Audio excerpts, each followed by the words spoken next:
Hey, coucou mes petits nuages, j'espère que vous allez bien. Aujourd'hui je vous retrouve pour une toute nouvelle vidéo et ça va être les 10 dernières séries Netflix que j'ai regardées du mois de janvier, enfin janvier-février. Donc let's go, c'est parti si ça t'intéresse.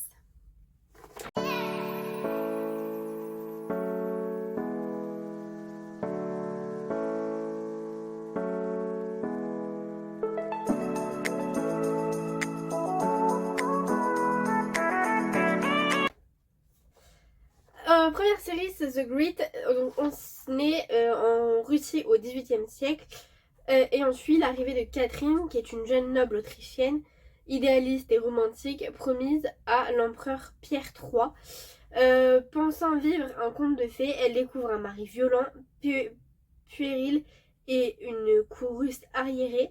Réalisant que Pierre est un tyran incompétent, Catherine décide de changer de destin. Elle va apprendre l'art et la manipulation politique, s'allier à des domestiques et des militaires mécontents pour fomenter un coup d'État.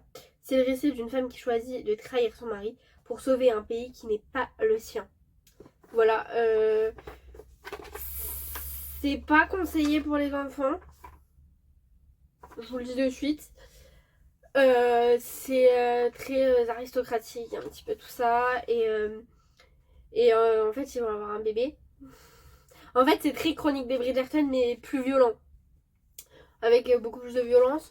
Ils vont avoir un bébé. Et en fait, le bébé va être au milieu. Et ça m'a touchée. Du coup, on a un mélange unique de costume drama élégant et de comédie trash. La série déconstruit l'histoire avec un cynisme jubilatoire. Ensuite, il y a tous les jours la même nuit. Donc tout commence par une nuit de fête tragique à Santa Maria au Brésil. Un incendie se déclare dans la discothèque Kiss suite à l'utilisation imprudente de feux de Bengale sur scène. La série dépeint avec un réalisme étouffant les premières minutes du chaos, mais elle s'étend surtout sur les années qui suivent.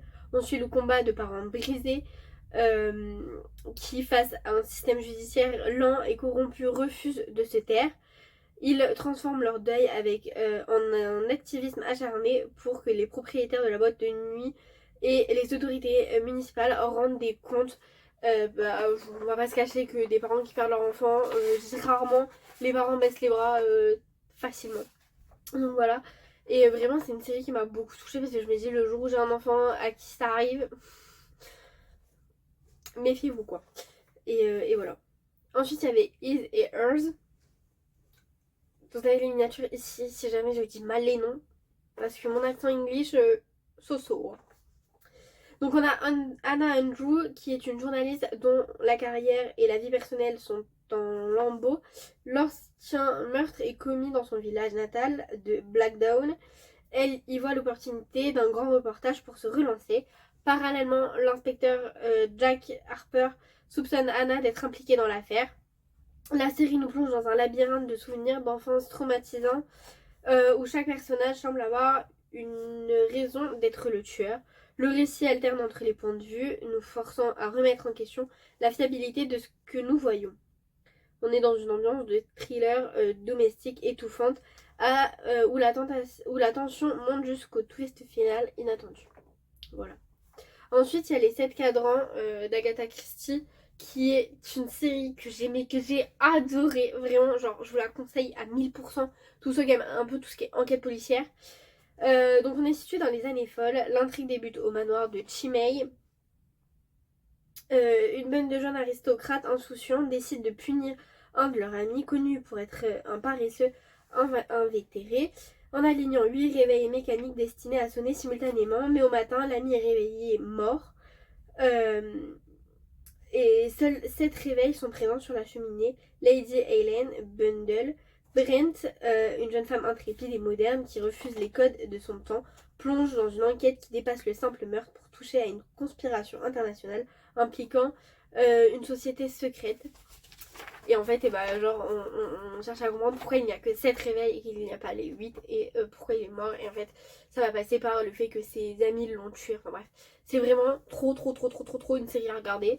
Donc voilà, et le personnage de Bendel Brent est une héroïne féministe avant l'heure, apportant une énergie folle à l'univers d'Agatha Christie. Voilà. Ensuite, il y a Boots que j'ai beaucoup aimé. Et les filles, je vous conseille de la regarder parce que vraiment, c'est une série qui est genre super bien. Ou même les garçons, genre vraiment, c'est une série que j'ai kiffé. C'est dans un monde militaire. On est dans une histoire inspirée d'une histoire vraie et ce drame nous place au cœur d'un camp d'entraînement des marines à Paris, Iceland, au début des années 90. En fait, c'est l'histoire d'un militaire qui va se faire harceler concrètement. Donc Cameron Douglas, un jeune homme qui ne semble pas du tout à sa place dans cet univers de testostérone et de violence, s'engage pour fuir son passé. Sous la chaleur écrasante et les ordres hurlés, il doit dissimuler son homosexualité sous peine de cour martiale ou de lynchage, tout en essayant de prouver qu'il possède la force nécessaire pour servir son pays. La série explore la camaraderie virile, la peur de la dénonciation et la construction de l'identité. Et en fait, après, on va apprendre que... Non, je vous spoile pas. Mais le chef va s'en prendre à lui pour certaines raisons. Et je vous invite à aller voir la série si vous voulez savoir pourquoi. Ensuite, il y a The Trauma Code, appel à l'héroïsme. Donc on suit le docteur Bae King-young, qui n'est pas un médecin ordinaire. Il est surnommé le fou de la traumatologie. Il est appelé pour redresser le centre d'urgence d'un grand hôpital qui préfère les profits aux patientes. Avec ses méthodes de cow-boy et son refus total de suivre le protocole bureaucratique, il forme une équipe d'élite prête à intervenir sur des scènes de catastrophes, des accidents de la route massifs ou des fusillades. Chaque épisode est une course contre la montre où la frontière entre l'éthique médicale et l'instinct de survie est constamment franchie.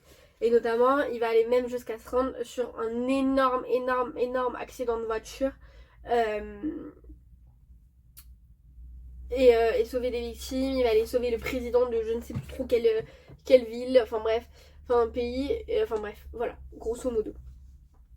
Ensuite, il y a Nero, qui est une série que j'ai beaucoup aimée, qui est très province du XVIe siècle.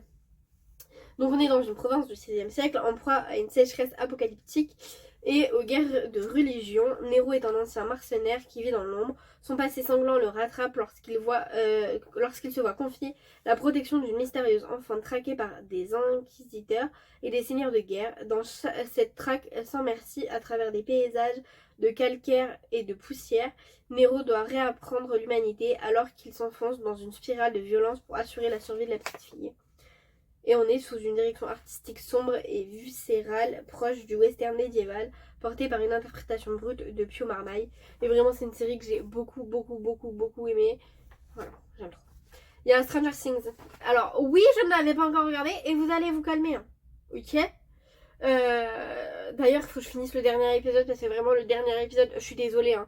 Mais même certaines de mes amies qui ont regardé la série, qui l'ont kiffé, n'ont pas du tout aimé le dernier épisode. Donc vraiment, si vous n'avez pas regardé la dernière saison, ne regardez pas le dernier épisode, vous allez être hyper déçus.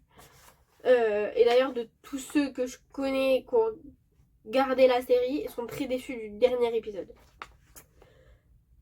Donc on est dans la petite ville d'Hawkins, Indiana, en 1983. La vie est paisible jusqu'à ce que Will Byers disparaisse sans laisser sa trace. Ses trois meilleurs amis, Mike, Dustin et Lucas, lancent leur propre enquête et tombent sur Eleven, une fillette en fuite dotée de pouvoirs psychiques extraordinaires. Ils découvrent rapidement que le laboratoire local mène des expériences secrètes ouvrant une porte vers une dimension cauchemardesque peuplée de monstres, le monde à l'envers. La série suit l'évolution de ce groupe sur plusieurs années, affrontant des menaces de plus en plus globales. Et du coup, on a une alchimie parfaite entre l'horreur, l'aventure, l'enfantine et la nostalgie culturelle des années 80. Voilà, mais vraiment, alors moi j'ai pas hyper bien accroché. Je m'en voulais pas les filles. Parce que j'ai dit aux filles que j'avais à peu près aimé, mais je les regarde en faisant mon ménage, hein, pour être honnête avec vous. Comme les trois quarts des séries que je regarde en faisant généralement mon ménage parce que c'est le seul moment où, à peu près où je regarde la télé ou le soir, et généralement le soir je regarde les films. Vous allez me dire, mais pourquoi Clémence, la vidéo des films elle est pas sortie? Tout simplement parce qu'en ce moment je ne regarde pas les films. En fait, en ce moment, j'ai pas de télé, donc je regarde les séries sur l'écran de l'ordinateur. En fait, à la base, j'avais un ordinateur fixe, sauf qu'il ne marche pas. Donc, l'écran, je m'en servais pour bosser mes cours à la maison en branchant mon ordinateur portable. Sauf qu'en fait, voilà, là, j'ai plus de télé, donc j'ai monté la Play avec l'écran. Et le soir, je joue à la Play sur l'écran, ou je regarde une petite série, ou voilà. Donc voilà pourquoi vous n'avez pas en ce moment la vidéo des films, mais elle ne saurait tarder à arriver puisque je crois que j'en ai quelques-uns. Mais il m'en manque un petit peu pour faire la vidéo des 10 films justement. Il y a Sweet House qui est une série que j'ai adorée. Donc c'est l'histoire d'un petit garçon, d'enfants qui ont un virus et qui vont avoir des parties du corps animal.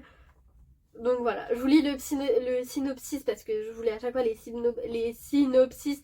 C'est plus simple pour moi parce que j'ai hyper du mal à parler de ce que. À reformuler quelque chose. Ne serait-ce qu'un livre, je vous prends les résumés parce que je ne saurais pas vous retranscrire le livre sans vous dire tout ce que je veux vous dire et en formulant des phrases correctes. Voilà, c'est mon problème, je ne sais pas résumer quelque chose. Genre, j'arrive pas. Donc, un virus appelé le Grand Effondrement a décimé la population mondiale et coïncidé avec l'apparition d'enfants hybrides. Gus est un garçon de 10 ans, né avec des bois de serre. Après avoir vécu caché dans une forêt protégée par son père, il rencontre sur sa route... il se retrouve seul et décide de partir vers le Colorado pour retrouver sa mère.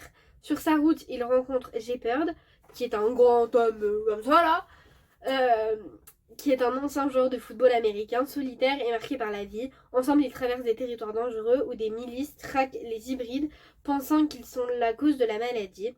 Un contraste saisissant entre la beauté visuelle de la nature qui reprend ses droits et la cruauté des hommes. Voilà. Et franchement, c'est une série, mais oh là là, je vous la conseille à 40 milliards de pourcents. Surtout si vous voulez travailler avec les enfants, je trouve que c'est une série qui est hyper touchante. Donc voilà. Ensuite, il y a La Crue. On est en juillet 1997. La Pologne est frappée par des pluies torrentielles et Jasmina Tremer, une hydrologue brillante mais marginale, est appelée à l'aide par les autorités de Wrocław. Elle prédit une catastrophe sans précédent si des mesures radicales ne sont pas prises. Il faut sacrifier les digues des villages ruraux pour épargner la ville historique. La série suit la montée inexorable des eaux en parallèle avec les luttes de pouvoir politique, les dilemmes moraux des ingénieurs et le désespoir des habitants qui voient leur vie engloutie par l'incompétence humaine. Une reconstitution historique minutieuse et une tension dramatique qui ne retombe jamais jusqu'au dénouement. Voilà, c'est les 10 dernières séries que j'ai regardées. J'espère qu'il y en a certaines que vous avez vues ou que vous allez regarder. Et n'hésitez pas à vous me conseiller des séries si vous en avez, que ce soit sur Netflix ou Amazon. Je n'ai pas Disney, donc ne me conseillez pas des séries qui sont sur Disney. Donc voilà. Et en attendant, moi je vous dis à la semaine prochaine. Et je vous fais plein de gros bisous. Et puis voilà. Ciao!